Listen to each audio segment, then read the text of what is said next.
You're listening to a new podcast from the Edge Foundation. This series is designed to be heard in short bursts, over coffee or a commute. We'll bring together experts in policy, research, and practice. We'll explore how education and the world of work are developing for young people and education providers. We'll be asking how that world will give young people across the UK the knowledge and skills they need to flourish in their future life and work. Welcome to Insights from the Edge. In this episode, we are marking the Careers and Enterprise Company's Employer Pledge Week. How can we encourage employers, including SMEs, to offer work experience placements for young people? I'm Olly Newton, Executive Director at Edge, and I've got two great guests with me. I've got John Yarham, who heads up the Careers and Enterprise Company, and Chris Mayne from Electech Innovation Cluster, which is a group of electronic and electrical engineering SMEs based in Lancashire, and most importantly, a partner of our Apprenticeships Work campaign. Morning, John. Morning, Chris. John, the CEC has been working with government to champion modern work experience, and I absolutely loved chairing that webinar and event with you a few months ago on exactly this topic. And I know you're trying to get every young person in England access to 10 days of meaningful workplace experiences during their secondary education. So tell us a little bit about the Employer Pledge. What does that mean and why is it important? I mean, modern work experience is about moving from a single kind of block placement concept that I guess many of your listeners will remember from their own experiences, thinking about it in a more ambitious way to move to a progressive, meaningful, high quality experiences that help every young person to build the skills, the confidence, and to inform their career choices. So this is about reimagining. The whole concept is about reimagining work experience and going further. It's an ambitious kind of program. So that it's not just about access or volume.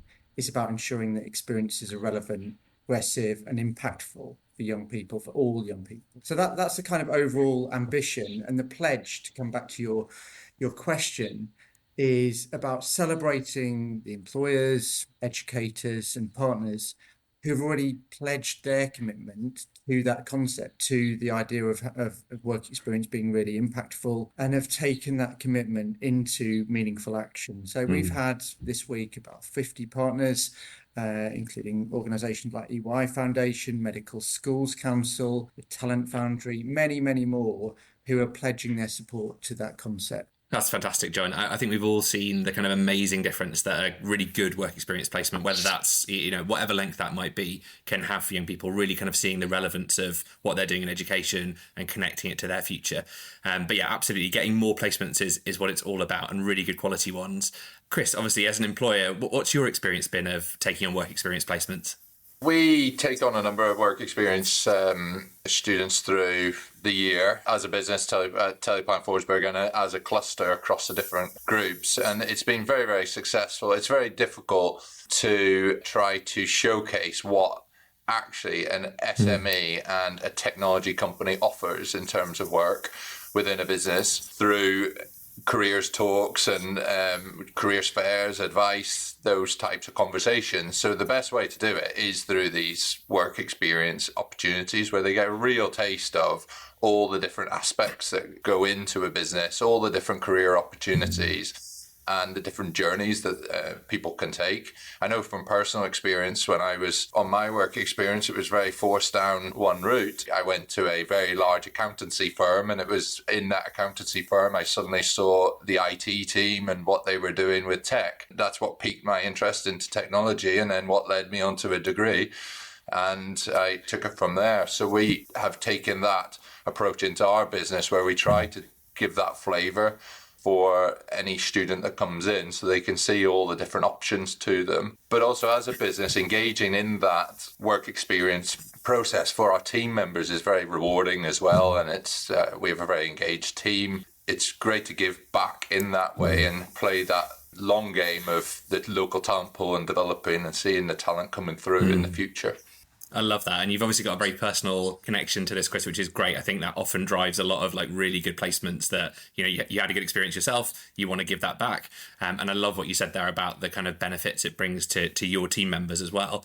So, John, when you're talking and when your teams are talking to employers, obviously there can be some challenges, some kind of worries about work experience. What are some of the things that you kind of reassure employers about? How do you kind of get them over the line, help them to offer their first work experience placement? Great listening to Chris talking about the drive that he has and his business has around work experience. I think there's help that can be provided to overcome some of the challenges or perceived challenges that exist. So clear guidance. We have 44 careers hubs covering every part of England that are there to provide support to the employers within their patch and connect them into this programme. I think they all make a difference and make participation easier. And just going back to the kind of model that we are really working hard to create scale across England, it is a more flexible approach. So it isn't burdening an employer taking the kind of concept of a 2-week work experience, single placement, and thinking how on earth does that fit within my organisation, particularly for SMEs. It can be incredibly challenging to do that in a meaningful way. So the concept of building up a range of different experiences over time as a student sort of progresses in terms of their interests and confidence gives more flexibility to employers. We think that's particularly important for SMEs. The feedback from SMEs that have engaged in it has been really positive. It enables young people to really benefit as well. We also have something that about 1,500 employers have undertaken so far called the Employer Standards, which is about a 20-minute sort of diagnostic. It kind of gives an employer a checklist to kind of go through, and at the end of that, they can assess. They've got an assessment of what they are doing to contribute to early talent, and that then signposts into the kinds of activities that they can undertake, or the resources or support that they can access to move forward in their journey as an employer working in this area. So there's a lot of support out there. I could talk for a long time, Ollie, but I'll leave it at that. This is kind of some key headlines. That sounds absolutely fantastic. That diagnostic tool sounds really, really helpful. And of course, as you mentioned there, you've got your kind of local careers hubs who I've had personal experience of the one where I live and they do a great job. Are they the best kind of first port of call if SMEs are listening to this as part of our campaign? They're thinking, yeah, I want to get on board with offering work experience. Should they contact their local careers hub as the kind of first port of call? So every part of England, as I said, has a careers hub. It's a partnership of the local schools, colleges, training providers and employers within the area. So you can find out the details through the Careers and Enterprise Company's website. That's where you would find out who is your local careers hub and make contact accordingly.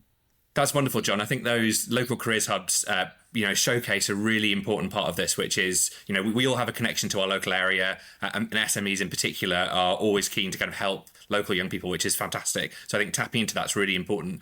And Chris, I know you've got a really interesting model here as well. So as well as offering work experience yourself, as you mentioned, I think Electech members work with local schools and colleges in kind of a partnership-based approach, which I'm biased, but I think that's the kind of future. How does that kind of partnership aspect work? When we started to engage with schools, we went in very direct. We were quite bullish in contacting schools and saying, hey, look, we've got this opportunity to talk about potential careers opportunities for your students when they finish their school journey and potentially go into college, potentially go into university. How do we engage with them? How do we showcase what we do?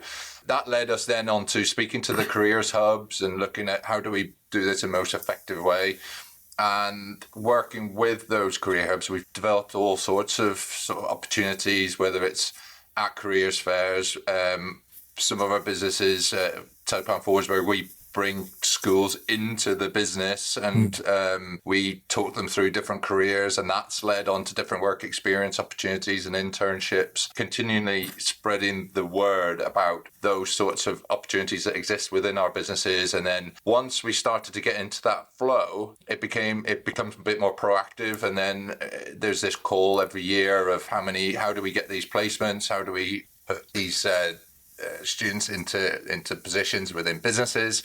And it's had that sort of snowball effect, and it's grown from there. But it is working very, very closely with the careers hubs, because then they can centralise and then they take some of that workload off the SMEs, because ultimately when we wanted to do this, we want to do it, and the minimal effort to organise, the easier it becomes. It's just about removing those barriers for businesses. And something that was talked about just before with John as well, and I was mentioning about the work experience opportunities we do. We all know how difficult running a business is, and how a work experience opportunity could be perceived as being a bit of a distraction. But there are various different techniques that can be put into place to remove that distraction, such as pre-organised projects that students can work on. There's a organisation called Tech Lancaster, which works very, very closely with the Electech members. Some of the Electech members are involved in creating this Tech Lancaster electronics bootcamp skills development program. And we work very closely with them, and they provide kits. So even just having someone in the business working on a project that may not be particularly in line with the business, but is on the same topic of what the business is working through, and they're just getting hands-on with electronics, and they're doing it in the environment of the workplace, can have huge benefits, we found, for efficiency of providing a work experience, but also the opportunity for the student to learn how to operate within the business itself. We work very closely with careers hubs, with the colleges, with the boot camps, and it's all about that sort of ecosystem of trying to continually spread the opportunities and make sure everyone's aware of what there is within the local region. Love that point, Chris. And you've both mentioned this really important point, I think, that work experience isn't just a one-off. This is part of a broader series of experiences of work, opportunities to connect young people's kind of school or college work to the real world. And that's the way that this can kind of be most powerful. So I want to do a little bit of myth busting. You've already tackled one there, Chris, which often comes up in this discussion, which is, this is going to be a drain on my business. And actually, as you say, if with the right support, with the right tools, it can be a really positive thing, both maybe delivering a real project that gives some insight, but also, when we found this as well, particularly for more junior members of staff, getting to experience line managing someone or can be really powerful as well. So that's one myth down already. But John, Chris, I wanted to ask you each, what else do you hear that kind of can be a barrier, and how do you overcome that? I mean, we hear things about insurance, safeguarding, like what comes up in those conversations with your career hubs, John, and how do you tackle that? Is those kind of quite practical issues at times, particularly for employers that haven't engaged in work experience before, and that's where we and the career hubs across the country are determined to when there's already a plethora of resources out there to guide employers through some of those questions and perceived challenges. We want to continue to update that and continue to expand the reach of those of that information, again through the CC, the Careers and Enterprise Company's own website, but also through the careers hubs that I mentioned earlier. Two other sort of examples that I would just quickly cite, Ollie. One is the role that some larger companies are starting to really play in working with their supply chains as well. We've seen KPMG as an example of that have worked on a modern work experience program with some of their clients. They brought their clients in to give a very rounded approach towards work experience, and that's been incredibly successful. There are a range of other large companies that are doing that with their supply chains or with their partner organisations. So that's one example. And then another is on the teacher side of things as well. Our view is that we need to make the barriers between education and employment, remove those and make that sort of whole arrangement for us.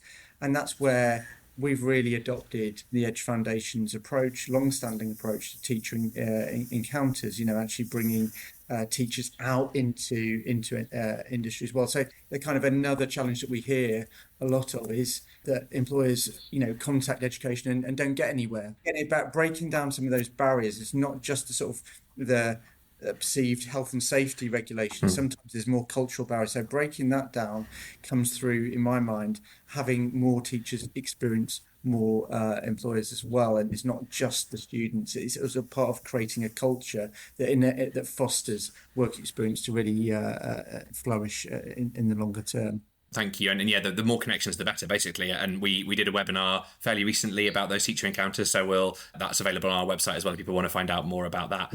And Chris, for you, when you're talking to your peers, are there any other kind of myths that come up that you can help to kind of calm them down around work experience? John, you articulated a key point very, very well about the culture and those connections and bringing about the awareness and making it easy, I think, is the fundamental barrier that everyone faces, from whether it's a teacher understanding or a careers advisor understanding which business to go to, and from a business being able to get access to who they want to speak to very, very quickly and easily. Just knocking down those barriers is key. But what we do as a cluster of businesses is also share best practice. We're constantly learning from each other of what works, what benefits have we seen. And to your point before about the hidden benefits that this generates, yes, it's very easy to focus on what the benefit for the work experience young person that's coming into a business, but actually the business itself, someone coming into line management and they're getting some experience of managing in that short period of time, and just being out in an environment, talking to somebody about the business can actually generate good thought and reflection and ideas in itself. So there's these sort of hidden benefits, and having those conversations and sharing that best practice. And we're fortunate when we set up this cluster, we've got a great group of companies that like to share what works, what doesn't work, what benefits have they seen. In that sort of environment, it's a good way to break through some of these perceived barriers and also identify some new opportunities as well. Yeah, that's wonderful, Chris. We definitely experienced that. I love kind of seeing the team kind of explaining what they do to a group of young people, and then you can really see them glowing with pride, because you don't often get that chance to kind of step back and think, oh, you know what, we're actually making a real difference here. So getting an opportunity to talk to some of the people who matter to us, I guess our end customers, and then being like, oh, you actually do a really important job. That really, you can see them kind of swelling with pride, which is lovely. Now, we firmly believe that kind of work experience and broader experiences of employment are kind of important for all young people. But obviously, there's a big priority at the moment from government and elsewhere on young people who are not in education, employment or training. And this is definitely not an area where we have a silver bullet, but it's surely an area where this could help. So, John, I know your team's been doing quite a lot of work thinking about addressing this issue of NEET recently. You're right, Ollie. I think the starting point is there is no single silver bullet for this, but we are clear. And we have got a lot of evidence now to show that high quality careers education, including work experience, makes a difference. Prevention is better than cure, and it's part of a broader prevention effort. The skills, the confidence, and the sense of direction amongst young people early. I really want to increase the amount of career-related learning that happens in primary schools in addressing stereotypes. You know, we're talking about that level of starting early. But work experience itself, we know, makes a difference. And just listening to Chris in terms of his opening kind of remarks about how it unlocked his eyes to a whole new sector or area of work that he then pursued is kind of, you hear that so often in terms of the experience that young people can have. The challenge that we face nationally at the moment is, whilst the amount of work experience and careers education has significantly increased over the last 10 years or so, there are still equity gaps. So those young people that need the greatest levels of support generally receive about the same level of support as those that perhaps would be going on regardless of how strong their careers education is. So, I mean, there's an equity gap that it still exists in the country, and that's one that we are particularly exercised by. That's why we have embedded a tool within our digital platform that all of the careers leaders across the country in schools and colleges use, called Compass. We've got a tool in there that prioritises for them, quite visually, young people that are most at risk of becoming NEET when they leave their institutions. And it really acts as a prompt for them to think, have we given those students that require that extra boost in terms of their experiences and exposure to employers in particular, have we given them every chance possible to make a successful transition? Have we given them that rich range of experiences? For me, the next few years looks like an increasing amount of work experience, increased quality, but also increased targeting as well. We're coming to the end of our time together, so I wanted to just ask each of you for kind of a final thought, maybe for SMEs who are either listening in or who people are working with. What would you say to them to try and help them get over that barrier and offer their first kind of work experience placement? The main thing is that it's that untapped potential, and the best way to find that untapped potential is to start at the entry level through work experience and work placements. I mean, we've got some superb stories in our business of people who have gone through work experience, then gone on to do college and then applied for jobs later in the company. So seeing the bigger picture from the long term, and that these work experiences will generate those benefits whenever periods of growth come for the business and we're looking to recruit. We know we've got a local talent pool that is building and aligned to our business. So there is a bit of the playing the long game with that talent pool and the importance of that. Really, it's just engaging with those career hubs who will provide the support, will make it easier and start that journey off and looking at strategically how that builds. Thank you, Chris. That's great. John, last word from you. I would just say engage with your careers hub, your local careers hub. You can find out the details through the CEC's website and work with them to make a difference. I think, we're very clear, work experience can be hugely powerful. It has that opportunity to help the business too, which I think is so important. It's not just a kind of, a gift. It's something that can work really well in both directions. So I think kind of keep clear messages there, kind of don't believe the myths if you're an SME, and get in touch with your local careers hub for some support. So Chris, John, huge thanks. It's been an absolute pleasure talking to you. Thank you for those of you who are listening, and we'll be back with a new episode very soon.